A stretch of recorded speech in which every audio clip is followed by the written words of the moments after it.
And I think we can let those people in. All right, I will do that.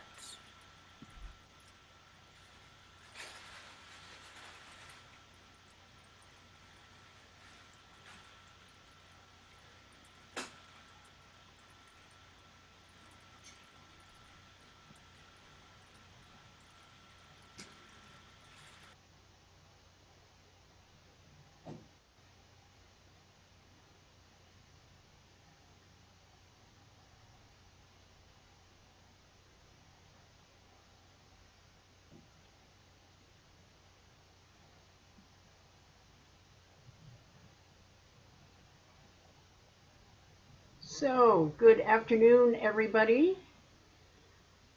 This is Claire here, and I'm I'm the moderator interviewer of today's event. I have a conversation with our old friend Lucky Moyo, and this is very casual. And the way it will work is we're going to have a conversation, and we've got some images of Lucky's project in Plumtree, Zimbabwe. And towards the end, then we'll open it up to question and answer. And you can open the chat, the group chat, and write your questions down so that I can read them off to Lucky so he doesn't get distracted. And let me introduce Lucky, some of the biographical information that he's given us for a previous Zimfest. He has been associated with Zimfest since, I figure, 97. And I have known Lucky since 87. I think it's 87. Lucky Moyo is an arts practitioner and singer-songwriter who has worked in well over 35 countries around the world, sharing songs and dances from Southern Africa. He has performed for and been commissioned to write songs for events honoring Nelson Mandela and Her Majesty Queen Elizabeth II. Venue highlights have varied from small rural schools to prestigious settings such as the John F. Kennedy Center in Washington, D.C., Opera de Paris, and even to Ronnie Scott's Jazz Club. His artistic collaborations have included working with artists from within Africa, the US, and across Europe and India. He first came to Zimfest in 1997. So here is Lucky Moyo joining us from England. Thank you. I was going to propose, if that's okay, for us to just start off with a moment of silence in honor of Sekuru Cosmas Magaya. Just a minute of silence.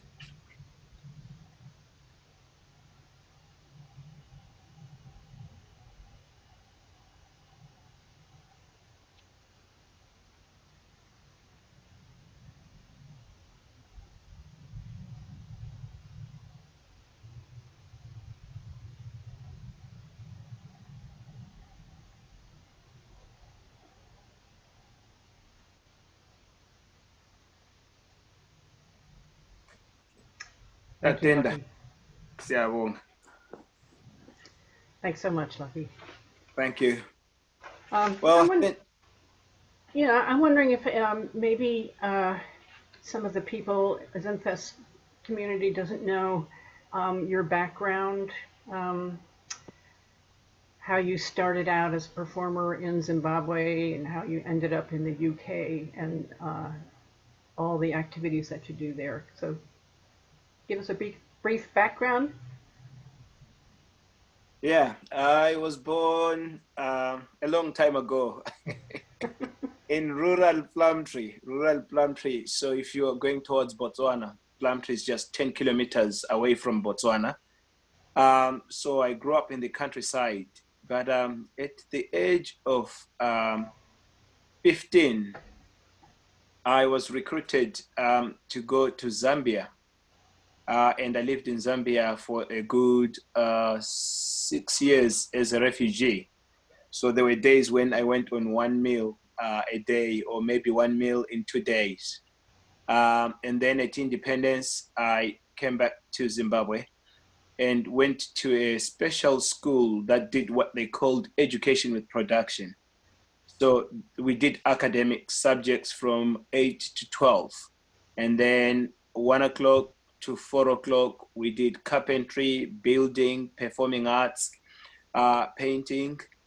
And so I met up with a group of, it was a boys only school. So there were quite a few of these schools. For the people who were refugees or ex-fighters in Zambia, they had schools in Mashonaland. And the people who were in Zambia had schools in Matabeleland. So we came together and started a singing group. If anything, it was all to sing, really, to kill boredom, because we didn't have any radios at this school. We didn't have a library. So it was a school that was actually tented. So we just had tents.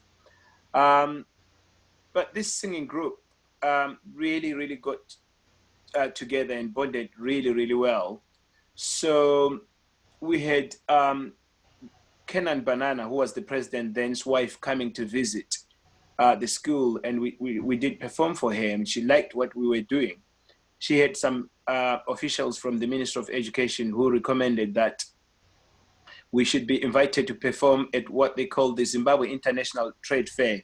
I think for you guys in Oregon, I think you've got similar fairs where, you know, all the different companies and people in agriculture come and exhibit their products. So we got there, and officials in the Ministry of Education really, really liked what we were doing. And the ambassador to Swaziland invited us to go to Swaziland. And suddenly we were ministers in our school. And when we got back, we didn't know that the British ambassador to Zimbabwe had seen us. So there you go, 1999, we had, 1989, we had an invitation to go to Glasgow. So after Glasgow, then things started happening: Australia, Denmark, Canada, America. And to this date, I think we did about 48 countries around the world with Black Umfolosi.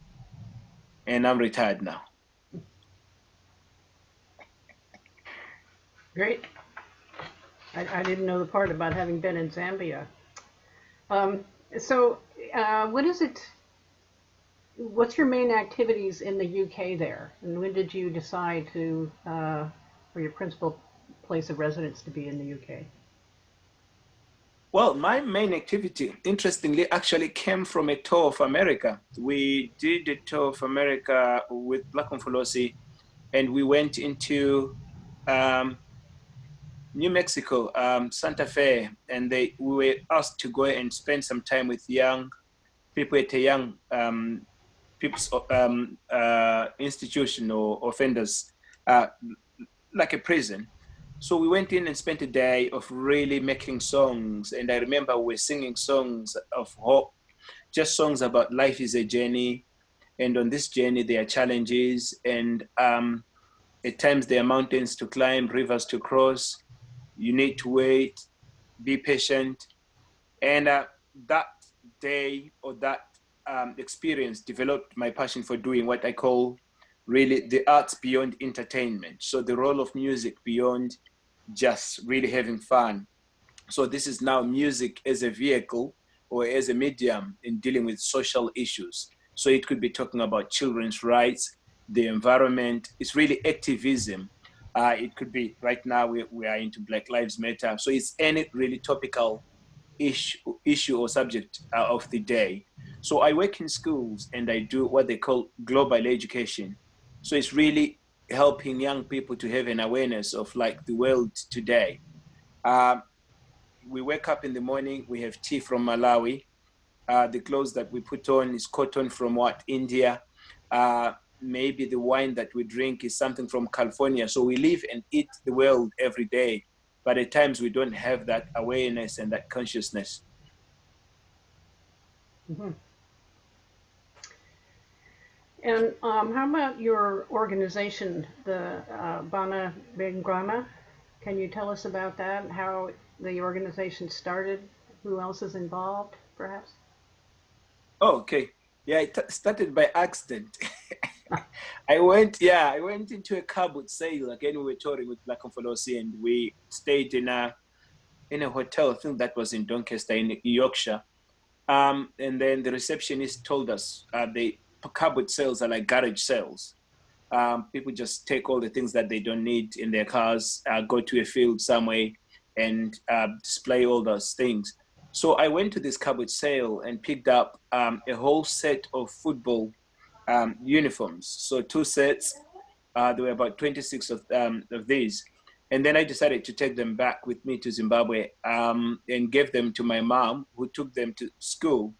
But when she got to Ngwana Primary School with those, the head teacher decided they were going to call the local headman and the sub heads, just a few elders, to come and say thank you.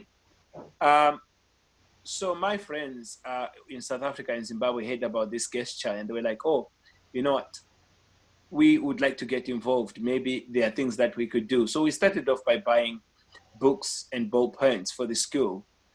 Um, then, if I'm right, that was in 1998.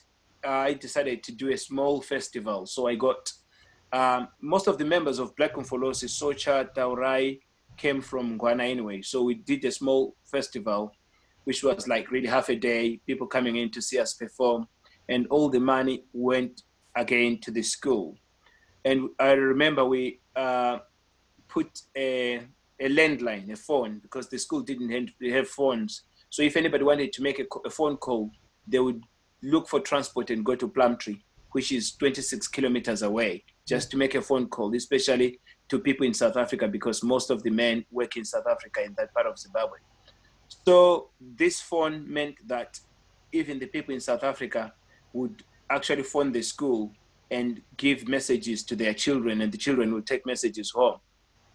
It all started from there. So following years, we started fundraising. We bought books, and then in 2000, we decided we were going to equip the school, grade 1 to grade 5, with benches and desks. And we did that. We invited officials from the Ministry of Education who came in and were really, really impressed by what we were doing. So they committed themselves to making sure that the school had electricity, and they delivered on that. And then from then, we have just been picking up things that the school needs, from computers to buying more benches and also repairing benches.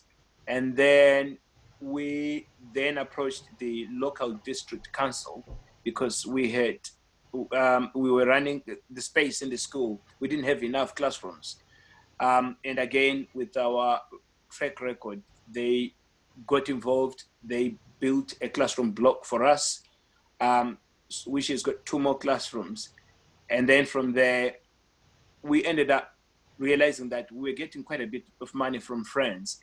And to be accountable, we needed to register the trust. So we registered the trust in Zimbabwe, registered it in South Africa legally, and we are registering it in the UK now, because again, we're getting quite a few friends who would like to really help us with some of our projects. And to this day now, the trust is what I call like a tree. So it's like this. You've got the school, the dam, the clinic, social welfare, that is a young people, adults, and then the festival, arts, culture, heritage.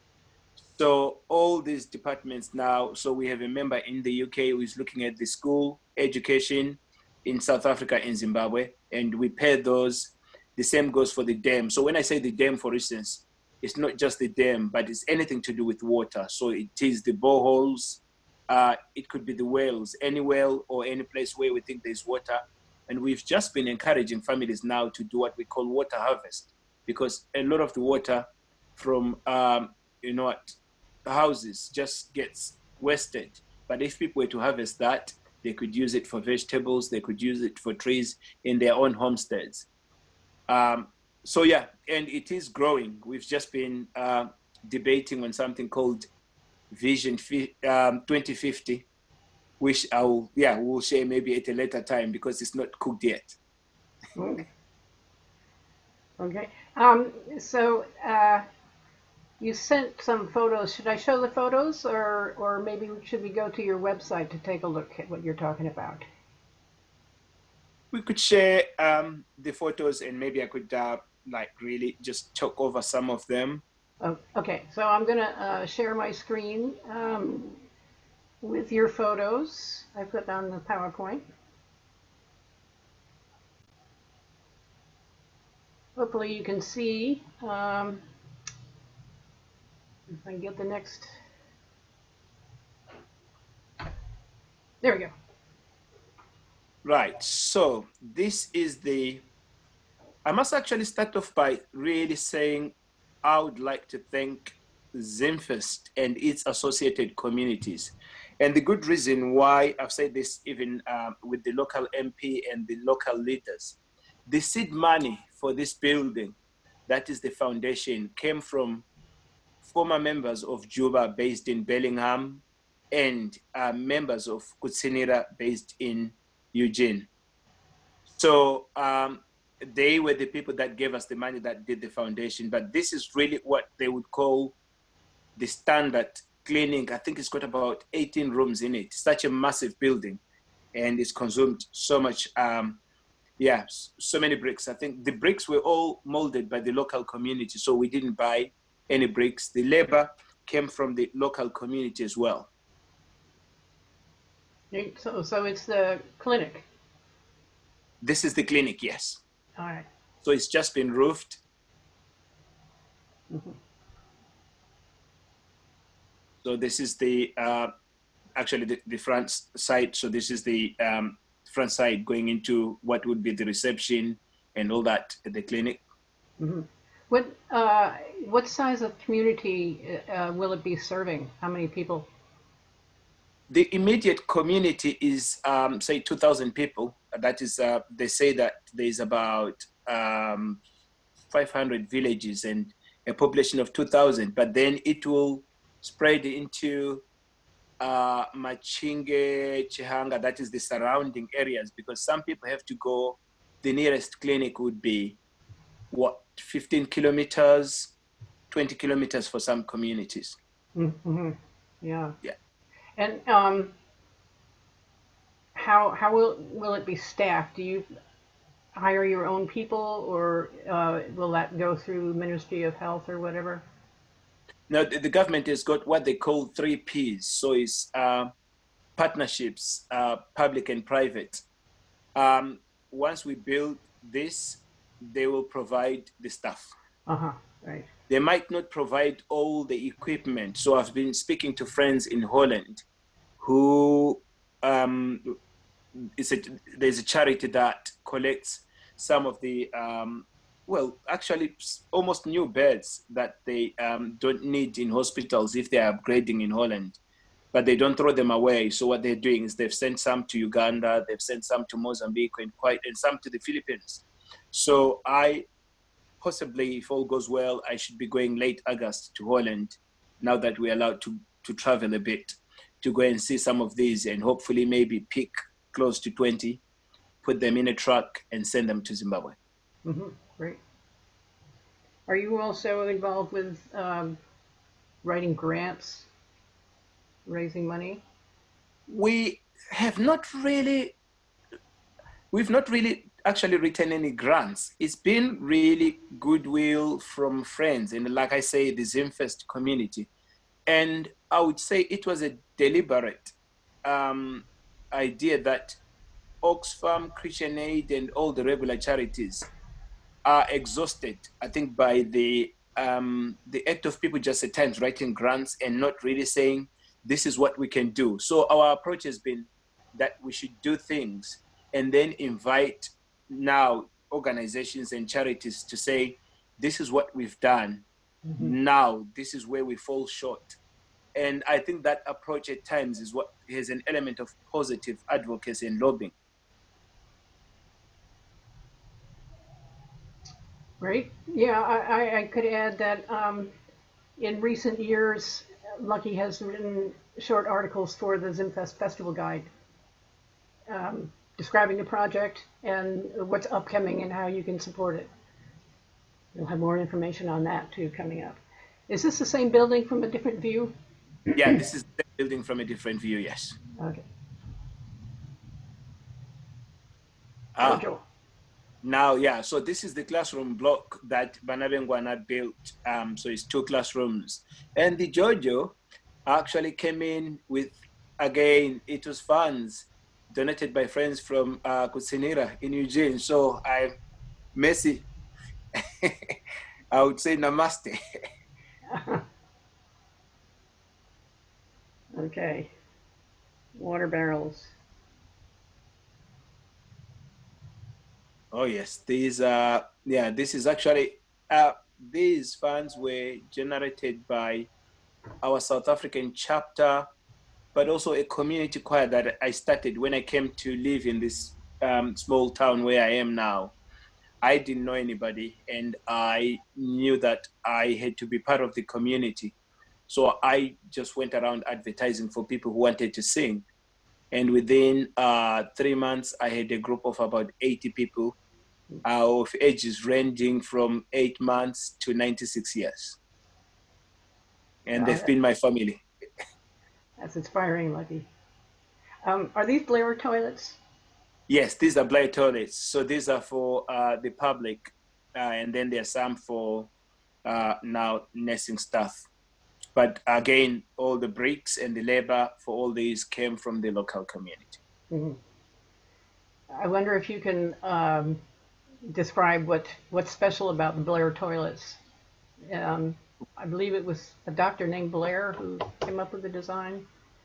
You Yeah. know what? I don't really know what the background to them is, but all I know is that again, you would need water to clean them because you don't flush them. They're just like what we call pit latrines. But these ones are actually designed in such a way that, because if it's just one little structure, there were stories of some of them collapsing. But the fact that they are all put on a like similar foundation like this, it means that they are all really, really strong, and they are cemented actually as they go down. They're really, really deep, and they Mm, would last a good number of years. right. Well, I recall reading about how the design, there's this spiral, you go Yeah. in, and the pit and the seat is behind this Yes. chimney flue, and it's structured so that the airflow goes up and it takes odors up and out. True So that. that's, Yeah. yeah, this is what's Yeah. special about the design.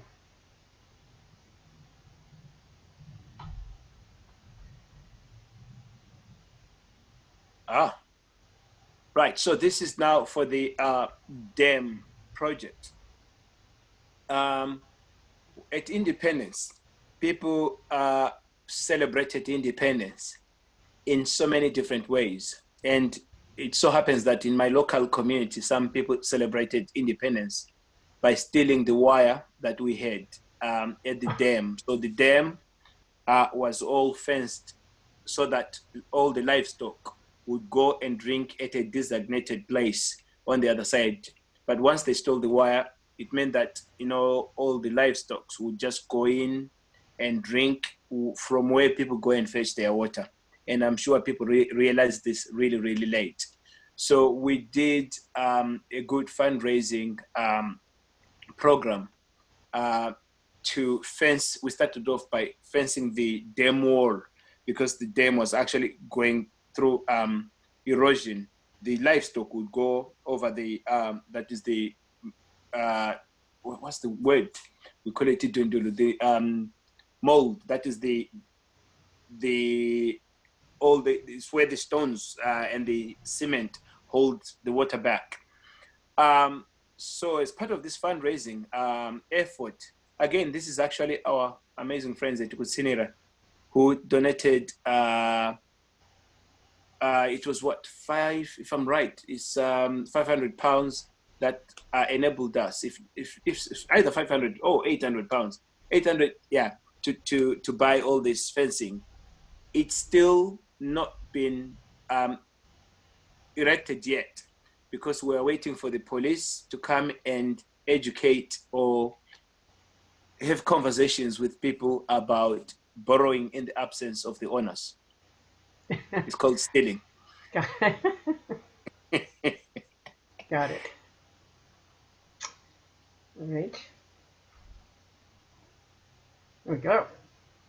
Right, and this is Festival Kungwana. This festival has been going on we did it in the late 90s and stopped.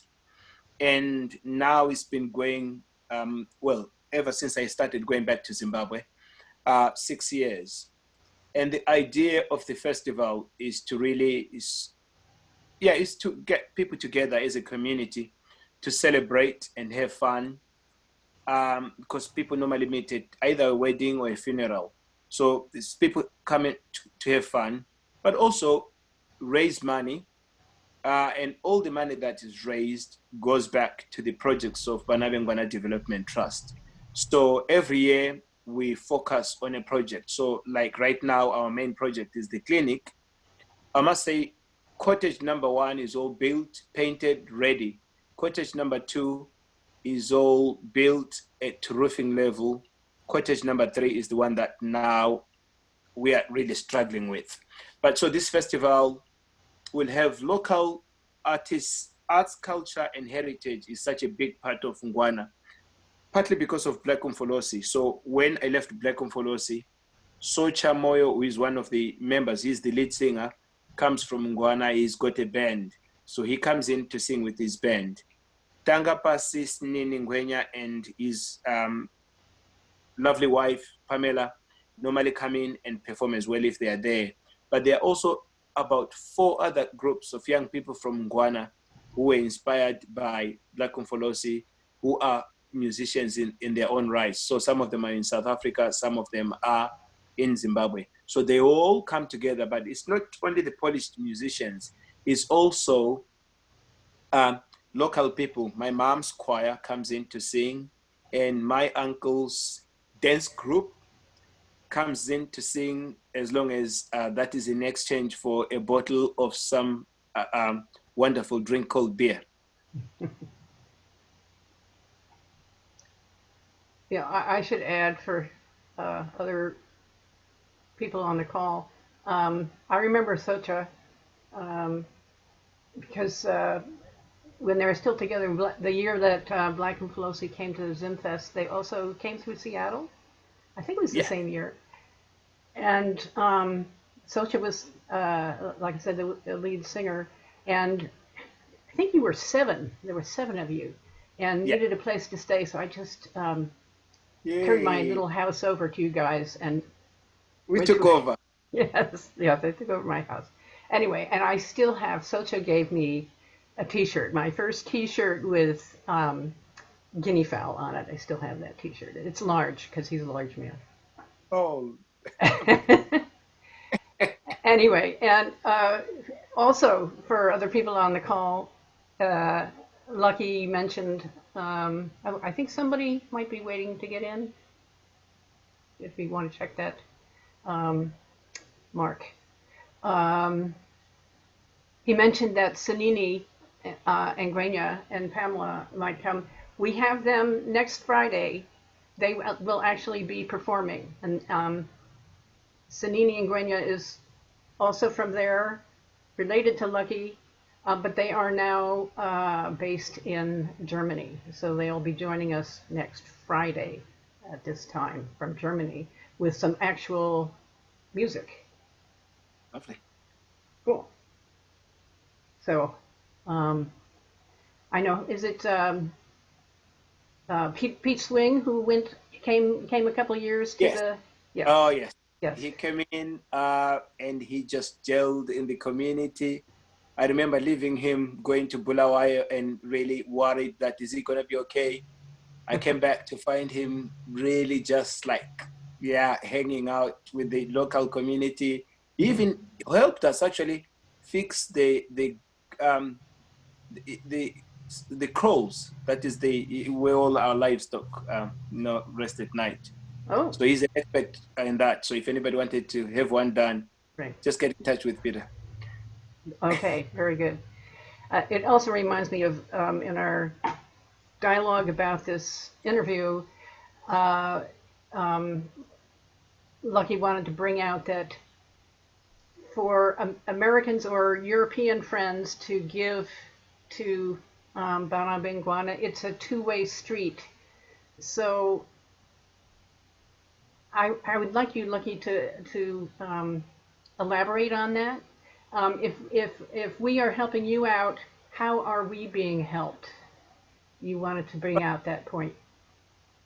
Well, I was gonna say there's again really place gratitude to friends in the States and Canada, in Europe, and maybe in Zimbabwe or South Africa, who have actually worked with us, especially those that have supported us financially and materially.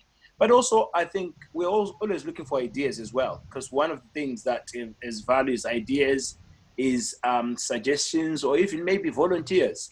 Um, we've had the communities in America creating a market for friends like Musekiwa, Sekuru, Magaya, and all the Mbira players or all the musicians that come in and are hoisted by communities. So I'm really trying to explore the idea of this relationship being a two-way relationship where, for instance, if a community in Eugene is saying, you know what, we want to get some Ngoma drums, over and above the fact that we come in and teach them Mbira songs, marimba, dances, and all those other things that had to do with Zimbabwean traditions. But if they were looking for drums, if they were looking for maybe books or any other resources that they would like to use, maybe even things that, like for instance, if it's a marimba group in Bellingham and they wanted to really be involved in their local school and do global education and they're looking for resources, I would like to see not just Bana BeNgwana Development Trust, but all the projects that are being supported by friends in North America, really making it a relationship and a two-way process. So rather than just us, the Zimbabweans or the Africans, really just receiving and receiving and receiving, I know, like I say, that yes, we bring in the music and it enriches people's lives. We bring in the dances, we bring in the stories. But I would like to see how possible or how what the possibilities and avenues, other avenues could be for really long-lasting relationships. And I would say if anybody was planning to go to Zimbabwe and you really wanted to go somewhere where it's beyond Victoria Falls and Wange National Park and Zimbabwe Ruins, one of the ways we could really share and give back is come and stay with our communities. Again, whether it's at Mambo Moyo, Funda Village, Ubuntu Village, or is going to Sekuru Magaya's community, Sekuru Musekiwa, all the Chigambas. Mm-hmm. Right. Let's see what else we have here. Oh, um, I just wanted to people to have contact information for Lucky. Now, if people want to donate, how do they do so? Should we go to the website? Yes, we could go to the website, Bana BeNgwana Development Trust. This guy who knows more about websites than I do was going to be updating it. So I don't know if he's updating it, but if not, then my Facebook page has a little article that I wrote some days ago with a little link to a GoFundMe. But I was going to say again, you know, when it comes to this whole thing of donating and asking or appealing for funds, I'm aware that people are donating already to so many causes because there are causes in our communities, well, in Zimbabwe. So I would say if somebody was giving to Ubuntu Village, they are already giving to Bana BeNgwana. If they were giving to Sekuru Chigamba, they are already giving to Bana BeNgwana. If they were giving to a youth center in Portland, they are already giving to us. So I'm mindful of really, you know, asking for help, but also being aware that so many people are hard pressed. Some people have lost their jobs and their incomes. I hear you. Right. That's just very briefly the website.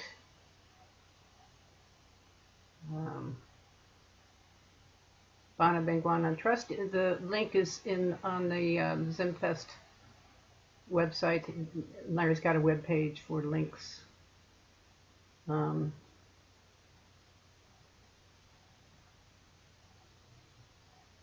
else?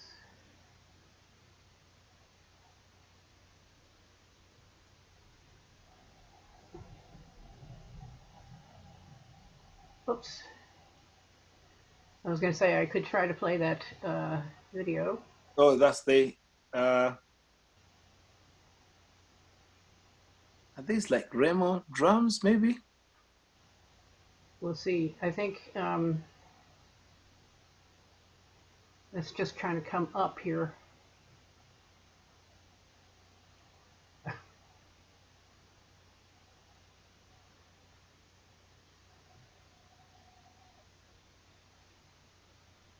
Anyway, are there any videos here that Lucky? Whoops. There would be a video from the young people playing music, if I'm right. There was one clip that you were. Well, it disappeared, so I don't know. Oh, yeah. Well, for a website with so many musicians like Lucky Moyo, Tangapasi, Amavevane, Mtanedlos, and all these groups, I'm sure I'm going to recommend to these tech guys to have Right? more video clips on this. But while this is loading, I was going to say to communities that are supporting projects in Zimbabwe, I think one of the ways of really giving back again would be, we would like to share some of our experiences, like on this journey, how we got to where we are. We've had some government officials coming in and really looking at that and really recommending it as a good model. So we have 3 other areas now using that same model. So if there are people supporting projects in Zimbabwe and they want them to really have a little element of like getting involved and maybe self-reliance as well, or sustainability, we stand ready to help or to share.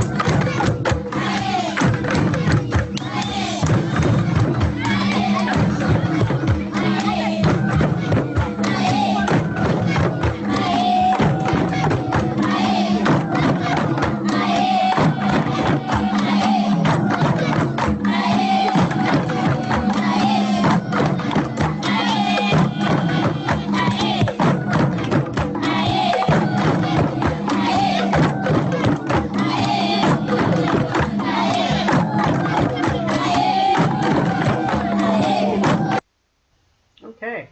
Oh. All right, so I'm gonna unshare now. I think there's some questions coming up.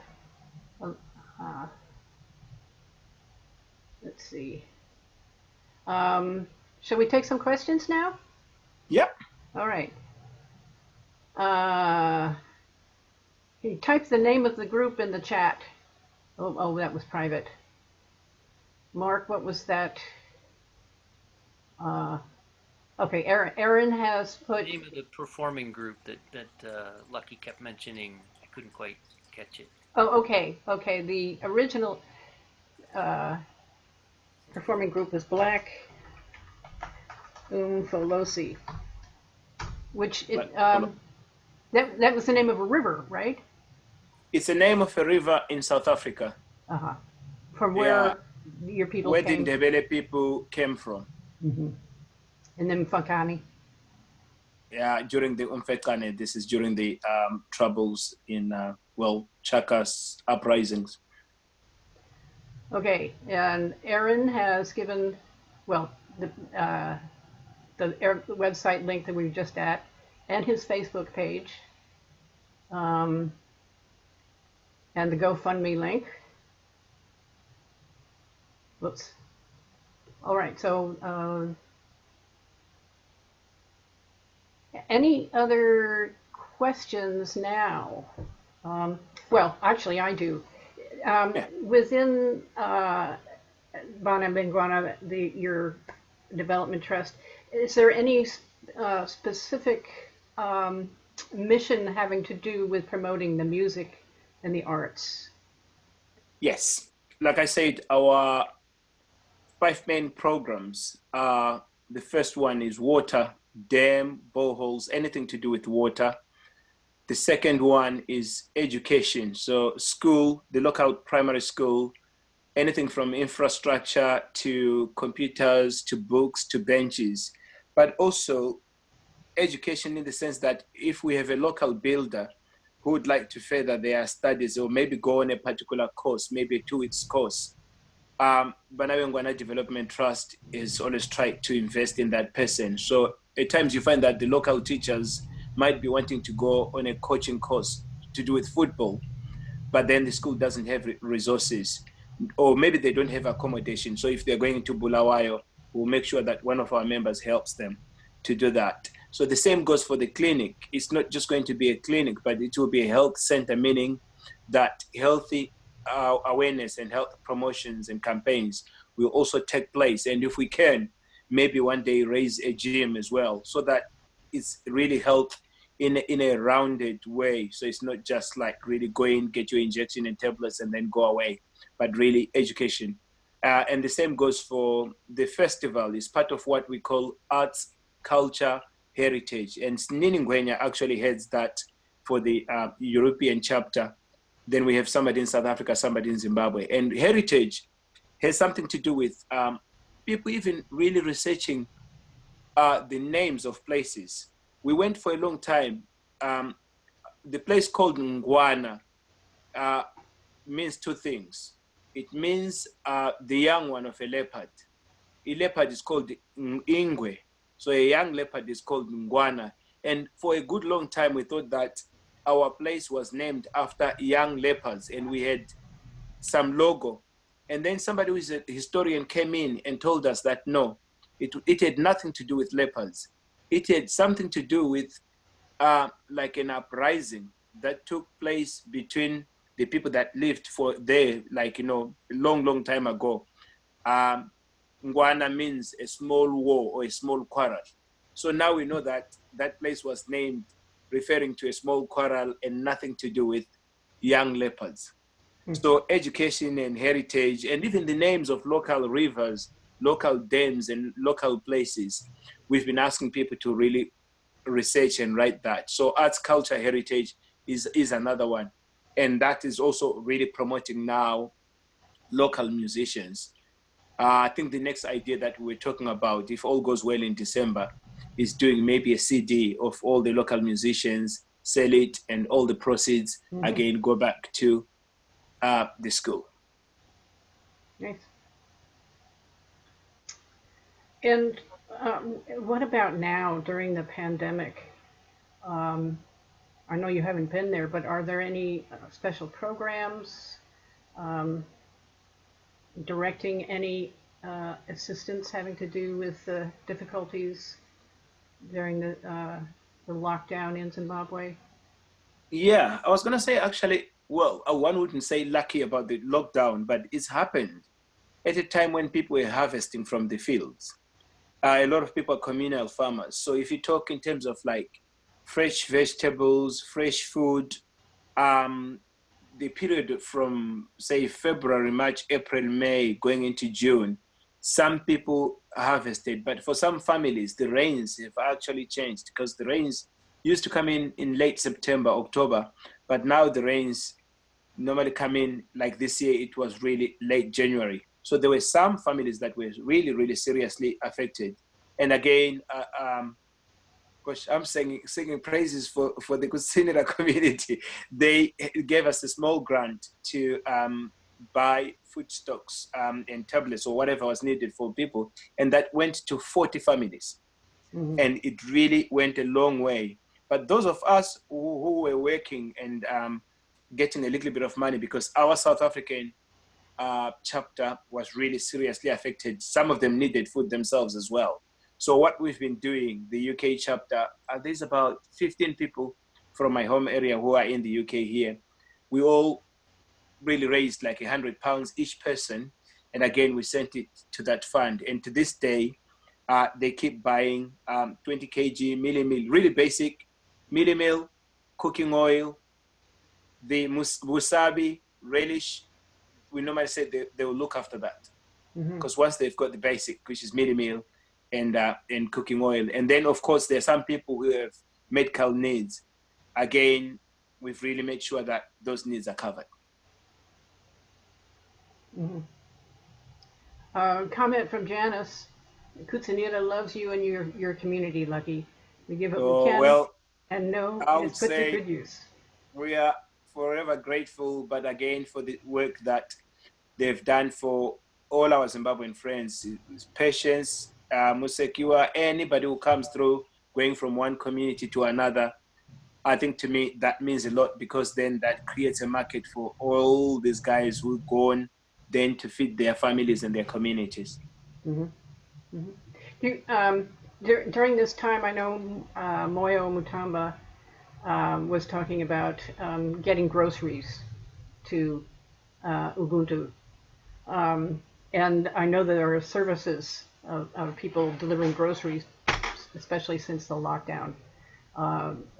Is there a service going to the Plumtree area in Guana? Yes, there is.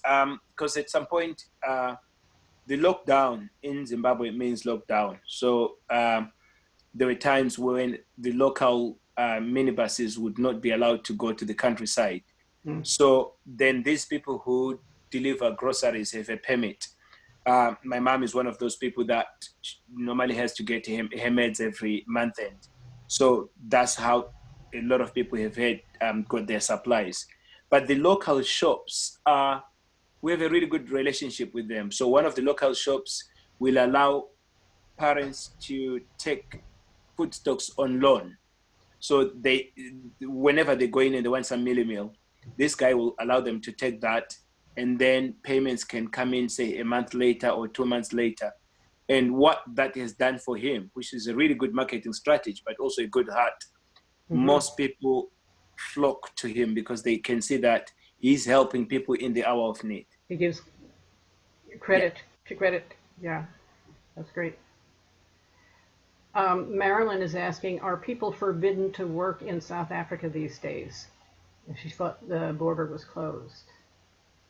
Yes, the border between Zimbabwe and South Africa is closed. And for some parts of Zimbabwe, especially where I come from, South Africa is like really what provides them with everything. So mealie meal, they buy in South Africa, cooking oil, they used to. We have these people who operate trucks called Omalaicha. So they are like, you know, the DHL or the UPS that goes every week with all the supplies. We normally joke and say that we only use Zimbabwean water, sugar, and everything else, and tea leaves come from South Africa. But that all stopped. Now they've started allowing big trucks, like really the 15 point something ton ones. So they're the ones that have started going in, and that has made that some supplies are trickling in. What about Botswana?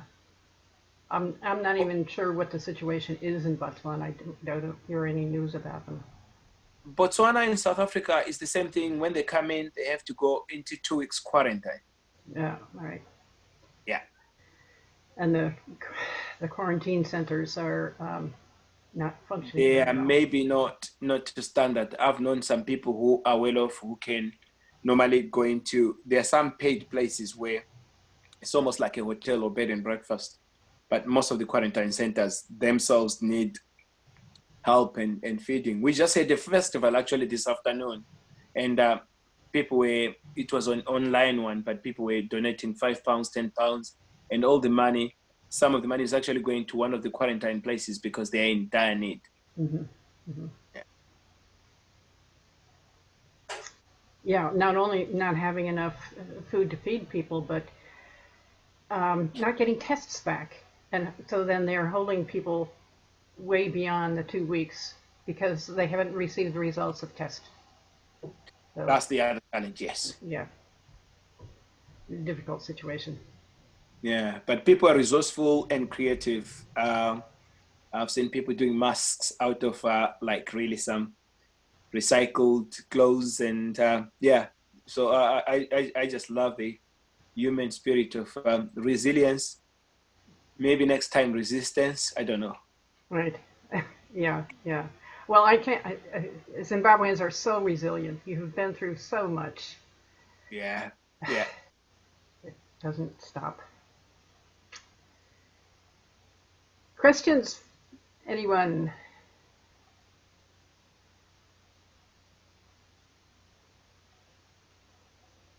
Oh, Marilyn says she tried to Google Map search Ngwana and got back Kutsinita Cultural Arts Center. Oh, Is it a place? Is the location named Ngwana, or is something else? Should she look up something else like Plumtree? there's Ngwana in Swaziland, and there would be quite a few people with names Ngwana. But if you say Ngwana in Plumtree, uh, that will come in even on Google Map and quite a few development Mm-hmm. Mm-hmm. sites, I think.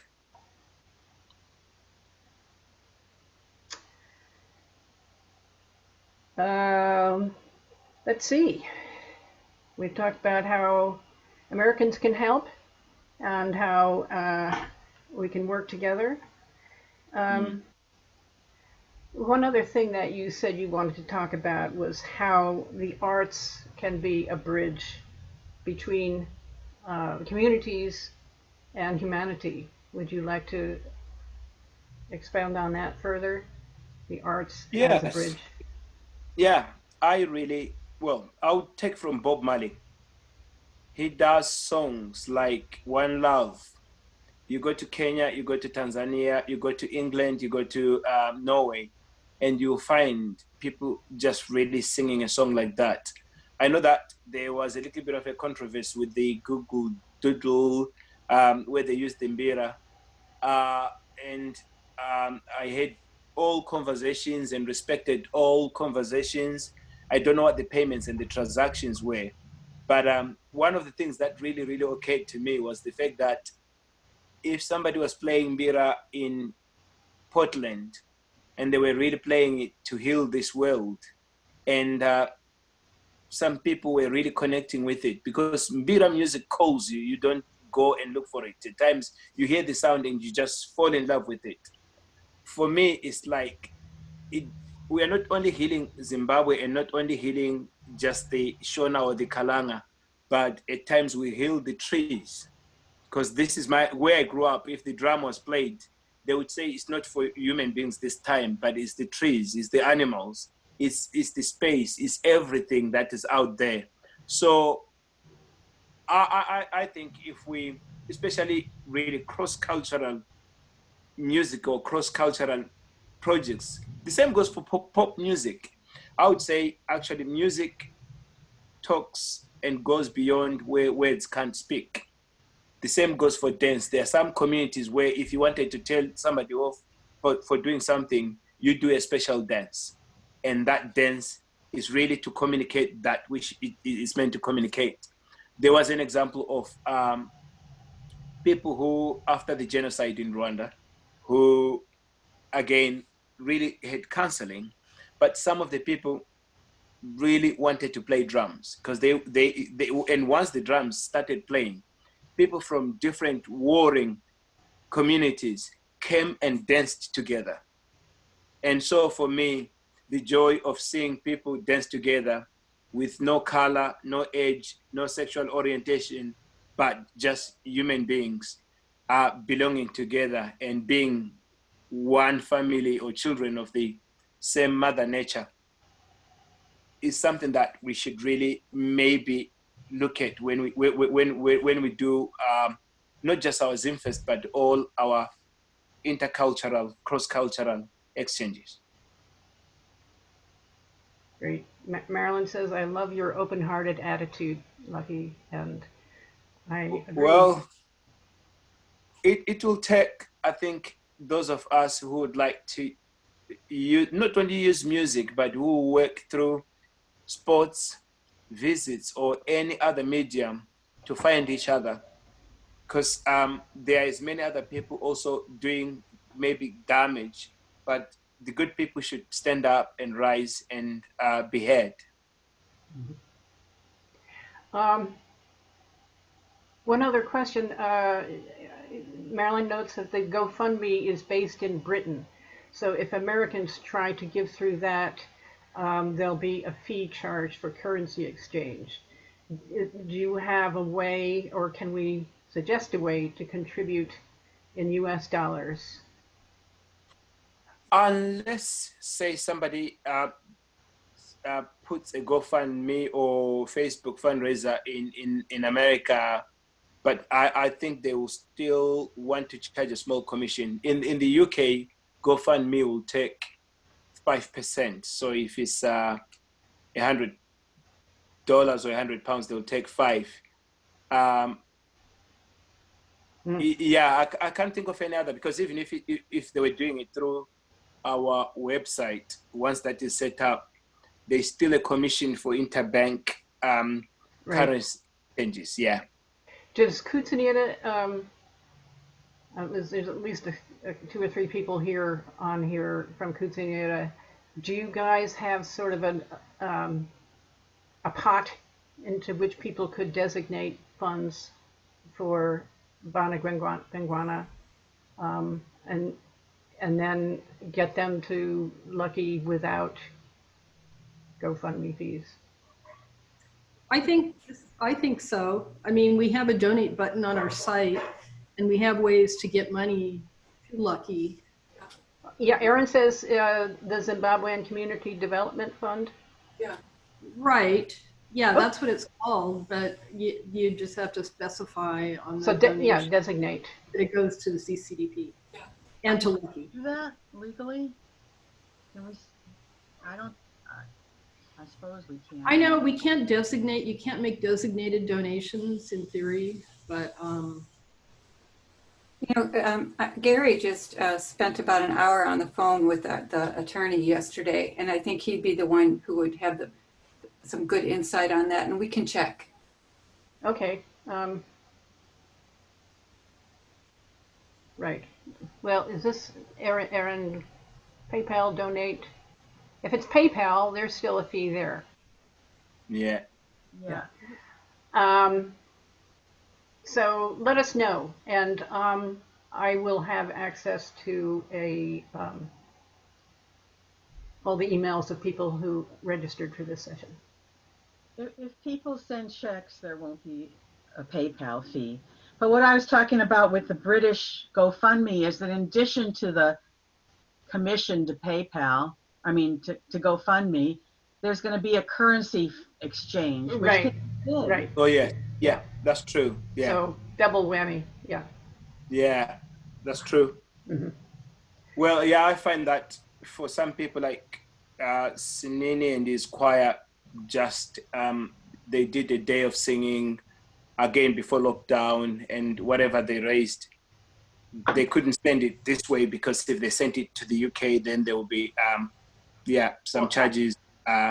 Exactly. I have to have that same conversation with them, because so on the Kutsunira donation, you can donate specifically to the ZCDP, but you can't get it down to the project level, right? So you can donate to the overall fund.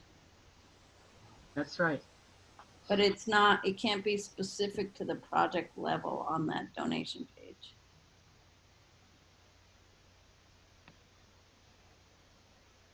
So take all that information in, everybody, and if we have anything more to tell you, I'll have access to an email list. Yeah.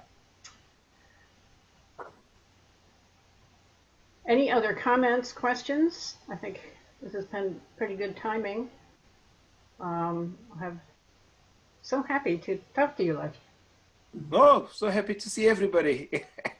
Except that we're not dancing on the lawn. Nope.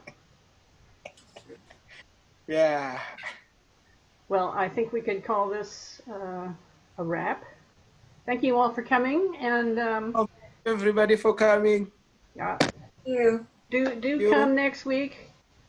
Lucky, I could let you in on Sunini and Pamela's session next week without even Oh, yeah. having to register if you want. Yeah, I'll come along. I'll come along and listen to Okay. that. Yeah. Yeah. Yeah. I Lovely. guess I'll just send you the link. The link. Lovely. Okay. Lovely to see everybody. Okay. Thank you all. Thanks, Lucky. Bye. Thank you. Yes. They're dropping out one by one. New message.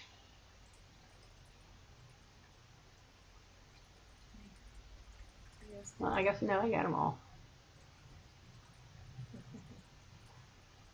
Who's left? Hi there, Craig.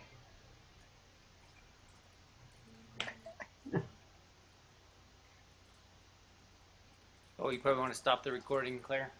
Yeah. There.